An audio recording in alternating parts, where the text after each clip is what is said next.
بسم اللہ الرحمن الرحیم۔ السلام علیکم، کیا حال ہے؟ امید ہے آپ خیریت سے ہوں گے۔ میرا نام محمد عدنان سہیل ہے۔ اس ایک اور نئی ویڈیو میں پھر خوش آمدید۔ اس ویڈیو میں ہم دیکھیں گے پروگرام کیا ہے اور پروگرام کوڈ کس طرح کام کرتا ہے اور یہ ہمیں سمجھنا کیوں ضروری ہے۔ آپ نے ہو سکتا ہے یہ سنا ہو کہ آپ computer program is a set of instruction, مطلب ایک کمپیوٹر پروگرام ہدایات کا سیٹ یا مجموعہ ہے، لیکن یہ تعریف آپ کو نہیں بتاتی کیسے، جس کی وجہ سے آپ اکثر پریشان ہو جاتے ہوں گے۔ جب آپ M S Office, Adobe Photoshop یا کوئی ہائی ڈیفینیشن ویڈیو یا کوئی ویڈیو گیم وغیرہ کمپیوٹر یا موبائل فونز میں دیکھتے ہوں گے اور سوچتے ہوں گے کہ یہ سب سیٹ آف انسٹرکشن مطلب کیسے ہدایات کا مجموعہ ہے، لیکن یقین کریں یہ سیٹ آف انسٹرکشن یعنی ہدایت کا مجموعہ ہی ہوتی ہیں۔ یہ ساری چیزیں ایک ہدایت کے بعد ایک ہدایت کے ذریعے ہی ہو رہی ہوتی۔ یہ ایک ہدایت بھی ہو سکتی ہے یا پھر ہزاروں ہدایات کے ذریعے بھی، مگر ہر ایک ہدایت بہت ہی چھوٹی، متواتر اور محدود ہوتی ہے۔ پروگرام کو تخلیق کرنے کے عمل کو پروگرامنگ کہتے ہیں۔ پروگرامنگ میں اس سب کام کو ٹکڑوں کی شکل میں کیا جاتا ہے۔ کسی ایک ہدایت کو کرنے کے لیے ہو سکتا ہے آپ کو کئی لائنز کا کوڈ لکھنا پڑے۔ اس چیز کو آگے ویڈیو میں مزید تفصیل سے دیکھیں گے۔ معلومات زندگی میں ہر کام ہی ہدایت کا مجموعہ کے ذریعے ہوتا ہے۔ مثال کے طور پر آپ گھر میں بیٹھے ہیں اپنے دوست کے انتظار میں، تو آپ کے اس دوست کا فون آ رہا ہے اور وہ آپ سے گھر کا پتہ مانگتا ہے۔ وہ بتاتا ہے میں فلاں جگہ کھڑا ہوں، آپ کو اس جگہ کا پتہ ہے، آپ ہر روز وہاں سے گزرتے ہو اور وہ آپ کے گھر سے قریب ہی ہے، آپ تو اس جگہ سے گھر کا راستہ جانتے ہو مگر آپ کا دوست نہیں جانتا، تو آپ اسے کچھ مختلف ہدایات دے کر گھر کا راستہ بتا سکتے ہو، جیسے آپ دائیں مڑیں، 1 میل چلیں، کرنگی روڈ آ جائے گا اور کرنگی روڈ پر بائیں مڑیں اور پھر دوسرے دائیں لیں، پھر جو گلی میں تیسرا گھر بائیں طرف ہے وہ میرا ہے۔ یہ سب ہدایات آپ نے اسے ٹکڑوں کی شکل میں دی ہیں۔ یہ ہدایات بہت ہی چھوٹی اور محدود تھیں اور ان ہدایات کی ترتیب بہت اہم تھی۔ اگر ہم ان ہدایات کی ترتیب بدل دیں تو پتہ غلط ہو جائے گا، جیسے آپ فلاں جگہ سے 1 میل جائیں پھر دائیں مڑیں وغیرہ وغیرہ۔ یہ سادہ سی ہدایت آپ کے دوست کو ہو سکتا ہے پورے پاکستان کا ٹرپ کرا دے، پر وہ آپ کے گھر نہیں پہنچ سکے گا، اس لیے ان ہدایات کی ترتیب بہت اہم ہے۔ پروگرامنگ میں ایسی ہی ہدایت دی جاتی ہیں جن کے ذریعے کمپیوٹر یا موبائل کام کرتا ہے۔ یقیناً یہ ہدایت دائیں مڑیں بائیں مڑیں نہیں ہوتی، بلکہ وہ الگ ہوتی ہیں۔ کیونکہ آپ نے کبھی پروگرامنگ کی نہیں، اس لیے آپ کو اس بات کی سمجھ نہیں آ رہی ہوگی۔ وہ ہدایت کیا ہو سکتی ہیں؟ وہ ہیں جیسے آپ نے 2 نمبرز جمع کر کے ان کا نتیجہ لینا ہے، یا کوئی انگریزی یا اردو حرف اسکرین میں شو مطلب دکھائی دے، یا یہ دیکھو کہ یوزر مطلب کمپیوٹر یا موبائل استعمال کرنے والے نے کی بورڈ میں اسپیس بار دبایا ہے یا نہیں، یا اسکرین کا 1 پکسل کا رنگ پیلا کرو۔ ہم یہ سب ہدایات پروگرامنگ میں کیسے دیتے ہیں؟ ان ہدایات کو پروگرامنگ میں اسٹیٹمنٹ کہتے ہیں۔ اسٹیٹمنٹ پروگرامنگ میں انگریزی کے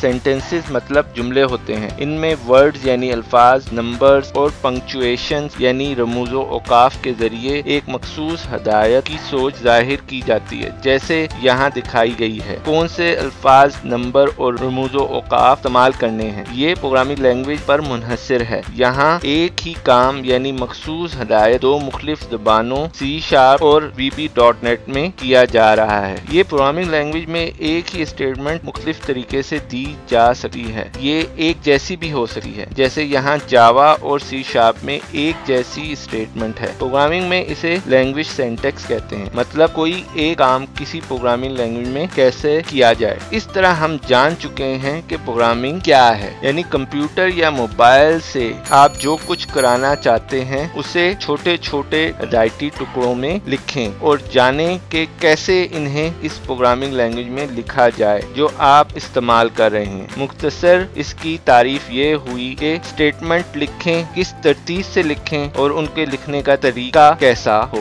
ویسے تو بے تحاشا پروگرامنگ لینگویج پائی جاتی ہیں، لیکن یہاں ان پروگرامنگ لینگویج کی لسٹیں بنائی ہیں جو بہت مشہور ہیں، یعنی جن کے ذریعے بہت سے پروگرام یعنی سافٹ ویئر بنائے گئے ہیں اور بہت سے ڈیولپر یعنی سافٹ ویئر بنانے والے انہی پروگرامنگ لینگویج کو استعمال کرتے کرتے ہیں۔ یہ لسٹ وقت کے ساتھ بدلتی رہتی ہے کیونکہ یہ لینگویج میں سافٹ ویئر بنانے کے طریقے مطلب فیچرز وقت کے ساتھ بدلتے رہتے ہیں اور اس وجہ سے ڈیولپرز کی چوائس بھی بدلتی ہے۔ عام طور سے نئی آنے والی پروگرامنگ لینگویج پچھلی پروگرامنگ لینگویج سے زیادہ آسان ہوتی ہے، اس لیے پچھلی پروگرامنگ لینگویج ایسے فیچر وقت کے ساتھ بدلتی مطلب اپڈیٹ کرتی رہتی ہے مگر بنیادی یعنی بیسک فیچرز نہیں بدلے جاتے۔ خیر آپ جان گئے اتنی پروگرامنگ لینگویج کیوں ہے، مگر کمپیوٹر یا موبائل فون کا سی پی یو مطلب دماغ ان میں سے کوئی لینگویج سمجھ نہیں سکتا، یہ لینگویج انسان سمجھ سکتے ہیں، اس لیے انسانوں کے لیے بنائی گئی ہے۔ ہم جانتے ہیں کہ کمپیوٹر صرف بائنری سمجھ سکتا ہے، اس لیے اس کو سمجھانے کے لیے مشین لینگویج بنائی گئی ہے۔ آپ یہ کہہ سکتے ہیں تو پھر ہم مشین لینگویج میں ہی کیوں نہ پروگرام لکھیں، یہ تو بہت ہی اچھا ہوتا اگر ایسا کرنا آسان ہوتا، کیونکہ مشین لینگویج میں سارے کام نمبرز کے ذریعے ہو رہے ہوتے ہیں۔ اس میں بہت ہی چھوٹی ہدایت کمپیوٹر کی انتہائی چھوٹی میموری کے ذریعے لاکھوں دفعہ ہو رہا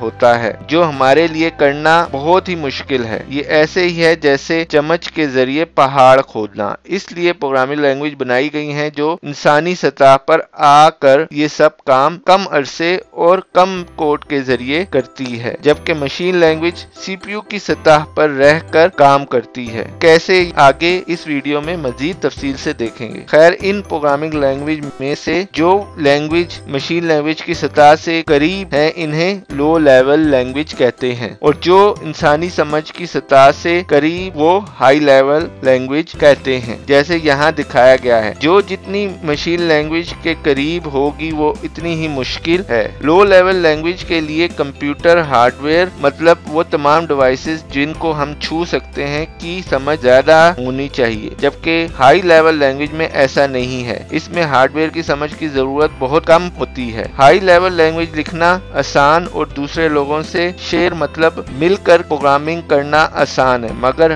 ہائی لیول لینگویج کے کام کا حاصل دیر میں ہو سکتا ہے لو لیول لینگویج کے مقابلے میں۔ چونکہ آج کل کے موبائل فون اور کمپیوٹر بہت تیز ہو گئے ہیں، اس لیے ہم ہائی لیول لینگویج سے بھی بہت تیزی سے کام لے سکتے ہیں۔ اس ویڈیو سیریز میں ہم آگے high level language C sharp کی پروگرامنگ سیکھیں گے اور ساتھ ساتھ اس سے تعلق رکھنے والی ہائی لیول لینگویج جیسے پائتھون، جاوا اسکرپٹ بھی سیکھیں گے۔ خیر ہم جب کوڈ لکھنے کی بات کرتے ہیں تو ہماری مراد سورس کوڈ ہوتا ہے جو آگے چل کر مشین لینگویج میں ہی بدلتا ہے، اس لیے وہ کمپیوٹر یا موبائل فون میں رن مطلب چلتا ہے۔ جب میں کوڈنگ یا پروگرامنگ یا ڈیولپمنٹ کہتا ہوں تو اس سے مراد سورس کوڈنگ ہی ہوتا ہے۔ سب سے پہلے یہ پتا ہونا چاہیے یہ سورس کوڈ کہاں لکھیں، پھر ہمیں یہ پتا ہونا چاہیے کیسے یہ سورس کوڈ مشین لینگویج میں تبدیل ہو، پھر ہمیں پتا ہونا چاہیے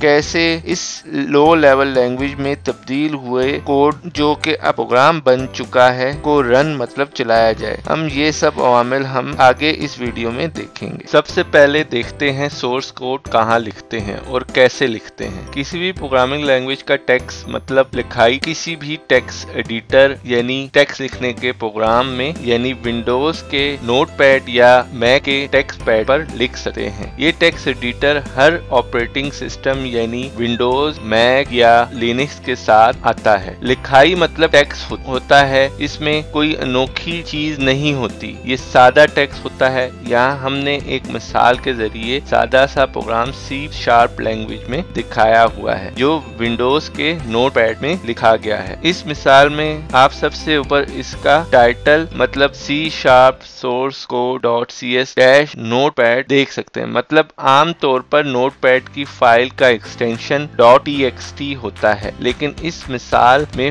فائل کے نام کے ساتھ .cs لکھا ہوا ہے، جس سے ہمیں پتا چلتا ہے کہ یہ سی شارپ کی فائل ہے۔ نوٹ پیڈ کے نیچے جو دیا ہوا ہے وہ ایم ایس آفس ورڈ کا فارمیٹنگ بار ہے، یعنی سورس کوڈ پروگرام کو ہم ورڈ میں نہیں لکھ سکتے ہیں کیونکہ سورس کوڈ ہر طرح کی فارمیٹنگ سے مطلب سورس کوڈ بولڈ، اٹیلک اور مختلف رنگوں میں نہیں لکھ سکتے یا لکھنے کی ضرورت ہے، اس سے اس کا مطلب اور کام بدل جاتا ہے۔ یہ بات آپ کو آہستہ آہستہ خود آگے اس ویڈیو میں سمجھ آ جائے گی۔ اس مثال میں جو آپ کوڈ دیکھ رہے ہیں وہ ایک مکمل پروگرام ہے مگر بہت ہی سادہ۔ اس پروگرام کے ذریعے ہم کمپیوٹر اسکرین میں السلام علیکم ورلڈ لکھیں گے۔ یہ یہ الفاظ میں نے کچھ بدل دیے ہیں، مگر جو کوئی پروگرامنگ لینگویج سیکھ رہا ہوتا ہے تو سب سے پہلے اسی طرح کا پروگرام اس پروگرامنگ لینگویج میں لکھتا ہے۔ خیر، او ایس کے ٹیکسٹ ایڈیٹر میں کیا ہم اس طرح اپنا پورا پروگرام جو بہت بڑا ہو لکھ سکتے ہیں؟ جی ہاں، لکھ سکتے ہیں، مگر اس طرح ہمیں اور بھی زیادہ وقت لگے گا اور ہم اپنے پروگرامنگ لینگویج کی اسٹیٹمنٹ کی ایررز مطلب غلطیاں بھی سرچ مطلب تلاش نہیں کر سکتے۔ اس وجہ سے ایسے ٹیکسٹ ایڈیٹر بنائے گئے ہیں جو وہ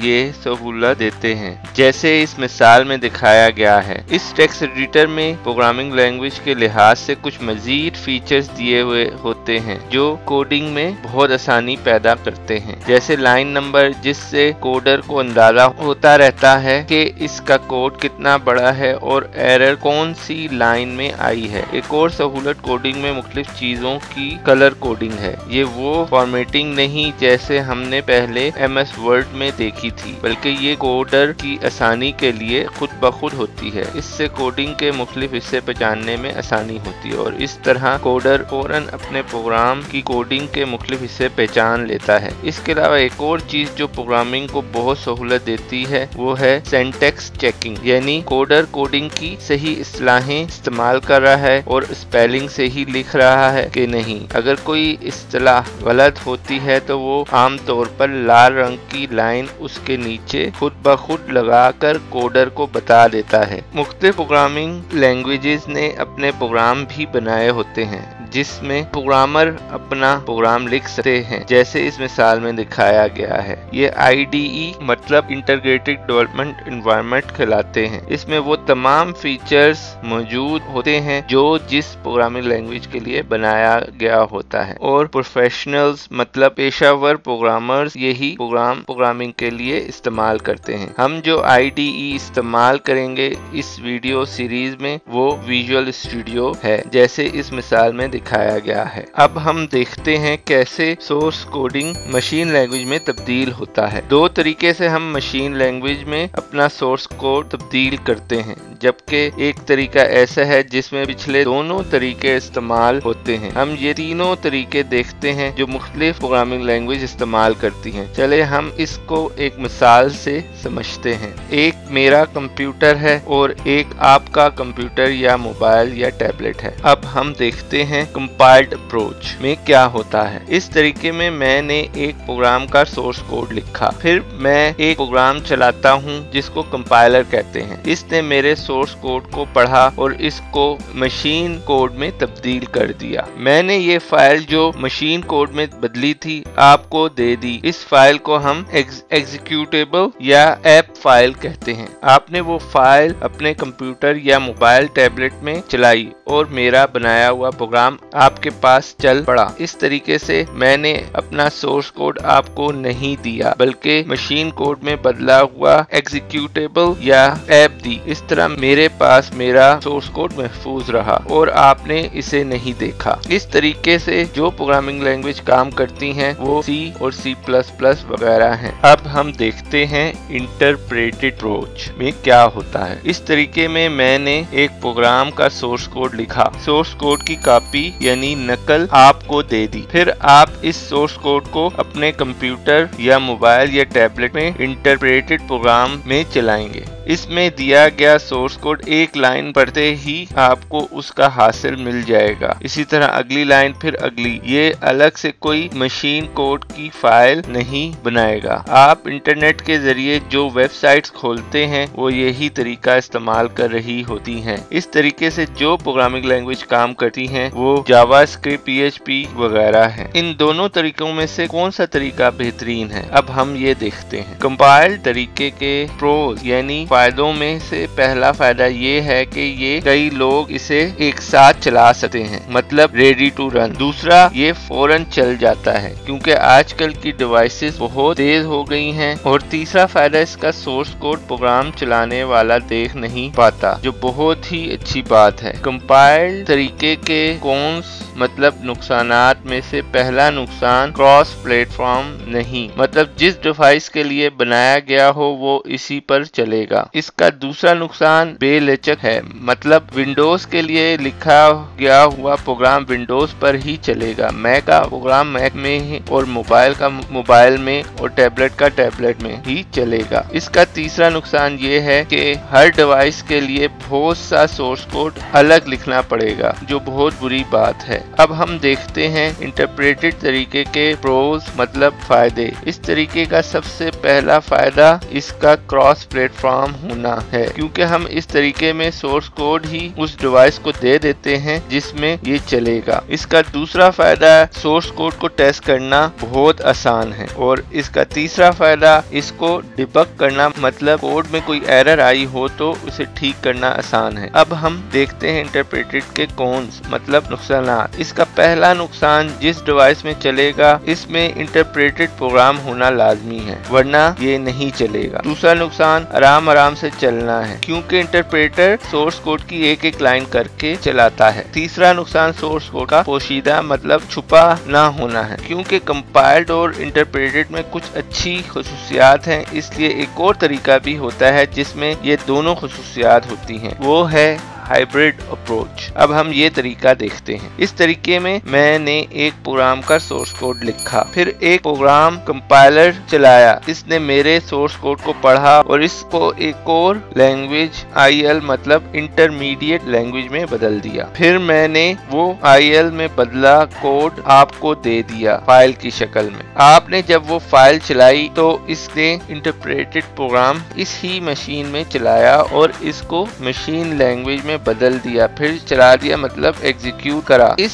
سارے عمل کو JIT کمپائلیشن بھی کہتے ہیں، یعنی جسٹ ان ٹائم کمپائلیشن، اور IL کو بائٹ کوڈ بھی کہتے ہیں۔ یہ سارا عمل میری اور آپ کی ڈیوائسز میں ہو سکتا ہے کئی بار ہو رہا ہو۔ اس طریقے سے جو پروگرامنگ لینگویج کام کرتی ہیں ان میں C#، VB، .NET، جاوا اور پائتھون وغیرہ شامل ہیں۔ اب ہم دیکھتے ہیں مشین کوڈ والی فائل کیا ہوتی ہے اور اس سے پہلے والی لینگویج مطلب اسمبلی لینگویج کا کوڈ کیا ہوتا ہے، اور یہ دونوں لینگویج کیسے کام کرتی ہیں۔ یہ دونوں دیکھنے میں ایک دوسرے سے مختلف ہوتی ہیں، مگر دونوں ہی لو لیول لینگویج ہیں۔ ان دونوں کا کام CPU کو بتانا کہ وہ کیا کام کرے اور کیسے۔ مشین کوڈ میں عام طور پر بائنری ہوتی ہے، جبکہ ہم نے مثال میں ہیکسا ڈیسیمل دکھائی ہوئی ہے۔ یہ ہیکسا ڈیسیمل پہلے بائنری میں تبدیل ہوتی ہے، پھر CPU کے مختلف ٹرانزسٹرز کو آن اور آف کرتی ہے، جیسے ہم نے اس ویڈیو سیریز کے پارٹ 1 میں دیکھا تھا۔ جبکہ اسمبلی لینگویج مشین کوڈ سے پہلے کی لو لیول لینگویج ہے، اس میں بائنری نہیں ہوتی۔ اس کا کام رجسٹرز سے فائدہ اٹھانا ہے۔ رجسٹر خالی جگہیں ہوتی ہیں جن میں وہ ہدایات اسٹور ہوتی ہیں جو CPU کے ہارڈ ویئر کے اختیارات کو کنٹرول کرتی ہیں۔ اس کا اپنا سینٹیکس ہوتا ہے، جس طرح کسی پروگرامنگ لینگویج کا ہوتا ہے، یعنی کہاں سے پروگرام شروع ہوگا، کہاں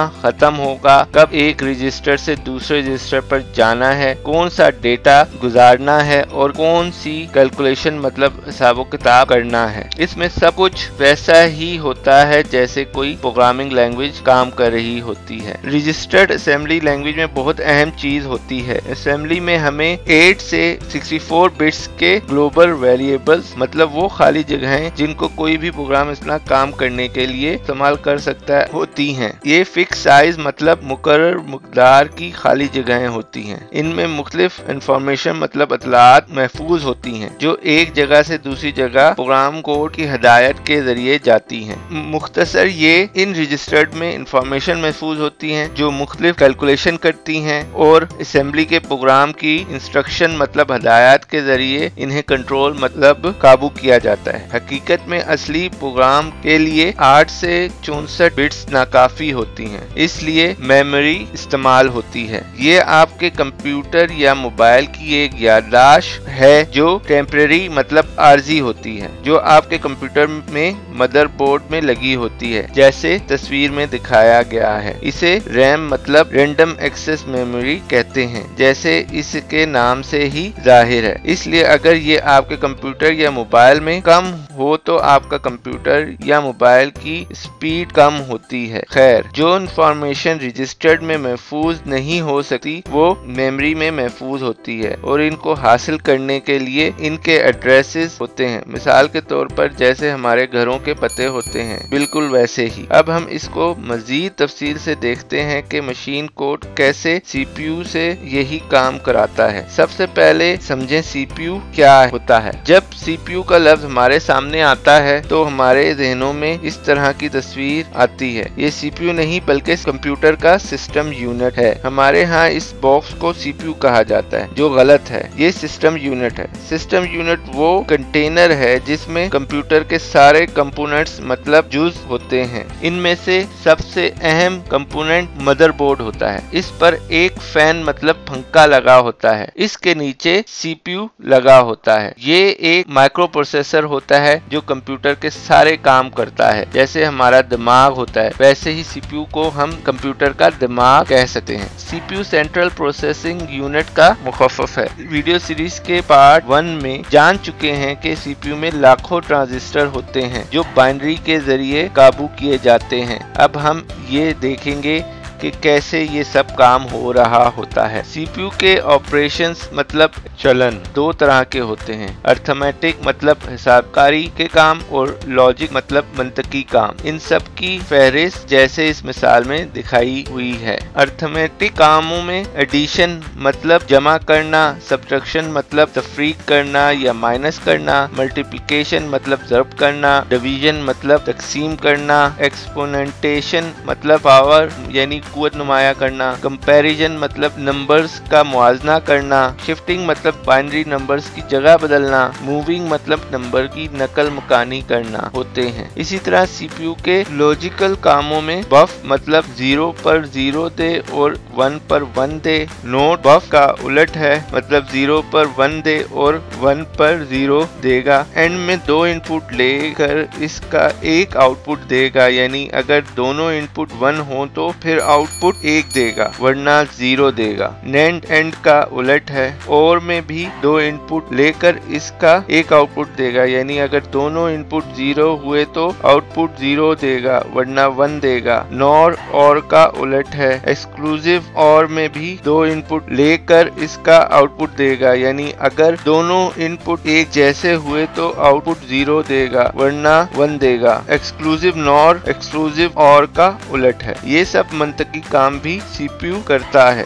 یہ بہت ہی بنیادی کام ہے۔ یہ بہت دلچسپ بات ہے، اس کے علاوہ سی پی یو اور کوئی کام نہیں کرتا۔ ہاں، آپ نے صحیح سنا، بس یہی کچھ کرتا ہے۔ منطقی کام، ان کو سمجھنا بہت آسان ہے، کوئی بھی سمجھ سکتا ہے۔ اگر آپ کو ابھی سمجھ نہیں آئے تو ویڈیو کو پاز مطلب روک کر تصویر میں دیے گئے ٹیبلز کو خود دیکھ کر سمجھ لیں، انشاءاللہ آپ آسانی سے سمجھ جائیں گے۔ اس میں کوئی راکٹ سائنس نہیں ہے، یہ سمجھنا اہم ہے کیونکہ اس طرح کا کام آگے آنے والی ویڈیوز میں پروگرامنگ میں بھی ہو رہا ہوگا۔ خیر، آگے چلتے ہیں۔ اس تصویر میں ایک طرف سی پی یو ہے اور دوسری طرف ریم ہے، جس میں نے 3 پروگرامز کو بائنری بٹس میں دکھایا ہوا ہے۔ جو کمپیوٹر میں اسی طرح میموری میں بہت سارے پروگرام لوڈ ہوتے ہیں۔ جب بھی آپ کوئی پروگرام چلاتے ہیں وہ میموری میں آتا ہے۔ جیسے پہلے ہم نے بتایا پروگرام ہدایات کا مجموعہ ہوتا ہے، ایسے ہی میں نے ہر ہدایت کو ایک ایک لائن میں بائنری بٹس میں دکھایا ہے۔ سی پی یو میں جب پروگرام کی پہلی ہدایت جاتی ہے تو اس کو فیچ مطلب حاصل کرنا کہتے ہیں۔ پھر سی پی یو اس ہدایت کو پڑھتا ہے مطلب ڈیکوڈ کرتا ہے، یعنی سی پی یو سمجھ جاتا ہے کیا کرنا ہے۔ پھر اس کے بعد وہ جو کرنا ہوتا ہے اس ہدایت کے مطابق وہ کرتا ہے، یعنی ایگزیکیوٹ مطلب ہدایت نافذ کرتا ہے۔ اس کے بعد اس ہدایت کا جو نتیجہ آتا ہے اسے اسٹور مطلب محفوظ کر لیتا ہے۔ اسی طرح ہر ہدایت کے ساتھ یہی کام ہوتا رہتا ہے اور اس طرح کا سائیکل مطلب چکر چلتا رہتا ہے۔ اگر ہم یہ سائیکل دیکھیں تو ایسا ہی ہوتا ہے۔ اگر یہ ایک چکر 1 سیکنڈ میں ہو تو اسے 1 ہرٹز کہتے ہیں، یعنی اس کو ناپنے کا یونٹ مطلب اکائی ہرٹز ہوتی ہے۔ 1 کلو ہرٹز میں 1 کے ساتھ 3 0 آتے ہیں، مطلب 1 کلو ہرٹز برابر ہے 1000 ہرٹز کے، اور 1 میگا ہرٹز میں 1 کے ساتھ 6 زیرو آتے ہیں، مطلب 1 میگا ہرٹز برابر ہے 10 لاکھ ہرٹز کے، اور 1 گیگا ہرٹز میں 1 کے ساتھ 9 زیرو آتے ہیں، مطلب 1 گیگا ہرٹز برابر ہے 1 ارب ہرٹز کے۔ اس طرح آپ جان چکے سی پی یو کیسے کام کرتا ہے اور اس کی سپیڈ ہرٹز میں کیوں ہوتی ہے۔ ہمارے سورس کوڈ کی کمپائلیشن کے بعد ہمیں ایگزی یا ایپ فائل مل جاتی ہے۔ یہ فائل ہمارے کمپیوٹر کی ہارڈ ڈرائیو میں محفوظ ہو جاتی ہے۔ جب ہم اسے اپنے کمپیوٹر یا موبائل میں چلاتے ہیں تو وہ اس کے سی پی یو سے وہ سب کام کراتی ہے جس کا ہم نے پروگرام بنایا ہوتا ہے۔ وہ کوئی گیم بھی ہو سکتا ہے یا ایپ جو یوزر کی ہدایت کے مطابق کام کرے۔ ہر پروگرام لازمی نہیں کوئی ایپ ہو، بلکہ وہ ایسی فائل بھی ہو سکتی ہے جو او ایس کے شیل میں چلے۔ شیل ایک پروگرام ہے جو دوسرے پروگرامز کو چلانے کے لیے استعمال ہوتا ہے۔ اس میں ساری ہدایت لکھ کر دیتے ہیں جو اس کو بتاتی ہے کہ یہ پروگرام چلا تو وہ فوراً اسی پروگرام کو چلاتا ہے، جو بہت ہی زبردست بات ہے۔ یہ او ایس کو بہت طاقتور بنا دیتی ہے۔ اس سارے عمل کو کانٹیکسٹ سوئچنگ کہتے ہیں۔ یہ او ایس کا بہت طاقتور فیچر ہوتا ہے جو ڈائریکٹ سی پی یو کے ساتھ کام کرتا ہے۔ خلاصہ یہ ہوا، سورس کوڈ کمپائلر کے ذریعے اسمبلی یا مشین کوڈ میں بدلتا ہے اور پھر وہ اسے اس قابل بناتا ہے کہ وہ کمپیوٹر یا موبائل کے او ایس سے مل کر چل سکے، یا تو یوزر کے بٹن یا ماؤس سے، یا او ایس شیل سے، یا پھر او ایس شیل میں لکھ کر چلے اور سی پی یو کے ذریعے ہمارے کمپیوٹر یا موبائل یا ٹیبلٹ ویسے ہی چلے جس مقصد کے لیے اس پروگرام کو ہم نے بنایا تھا۔ یہ تھی ہماری بہت ہی مفصل ویڈیو، یقیناً آپ کو پسند آئی ہوگی۔ جاتے جاتے اس ویڈیو کو لائک کریں اور کمنٹ کے ذریعے اس ویڈیو کے بارے میں اپنی رائے کا اظہار کریں، اور ہمارے چینل کو نیچے دیے گئے لال بٹن کے ذریعے سبسکرائب کریں اور اس کے ساتھ موجود بیل بٹن کو دبا کر ہماری نئی آنے والی ویڈیوز سے اس بارے میں ہم سے مزید سیکھ سکتے ہیں۔ ہمارے فیس بک کے پیج لاوا اکیڈمی کو بھی لائک کریں۔ ویڈیو دیکھنے کا بہت شکریہ۔